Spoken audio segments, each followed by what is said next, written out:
Isaiah 49:3. Isaiah chapter 49 verse 3. And he said to me, you are my servant, O Israel, in whom I shall be glorified. Good morning, beloved people of God. This is God's word for you today. Today's passage reveals one of the several things that God expects from us, his children. His expectation is that you and I give to him only these things. He wouldn't tolerate sharing these things with another. Let's look at some of the things God will never share with another in our lives. Number one, as today's passage put it, God expects to be glorified through us and by us.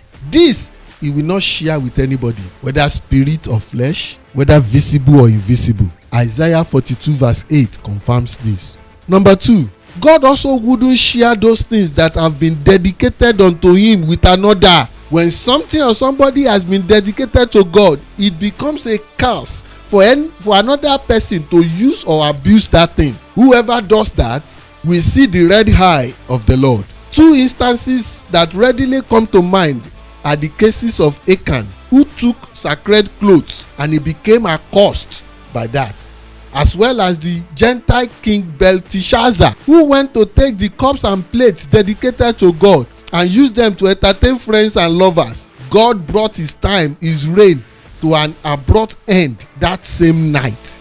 Number three, in Exodus chapter 34 verse 14, Exodus 34:14, God practically came out to declare his jealousy against sharing his worship with other gods. Syncretism is an abomination before God. We all know that a jealous human being is capable of any destructive action. But can you imagine what a jealous God would do in the height of his jealousy?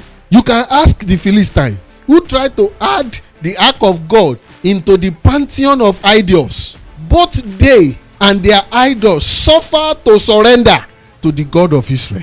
Beloved, we will continue from here tomorrow in this overview of those things God will never share with anybody in our lives. The question at this moment is, among these three things I highlighted this morning, which one are you still sharing between God and others? Is your praise and worship devoted solely to God? Or do you still practice self-praise or self-worship?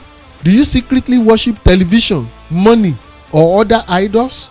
Beloved, be devoted to the God of Israel and see him devoted to you.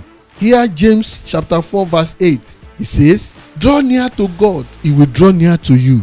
Cleanse your hands, you sinners, and purify your heart, you double-minded. Shalom Maranatha.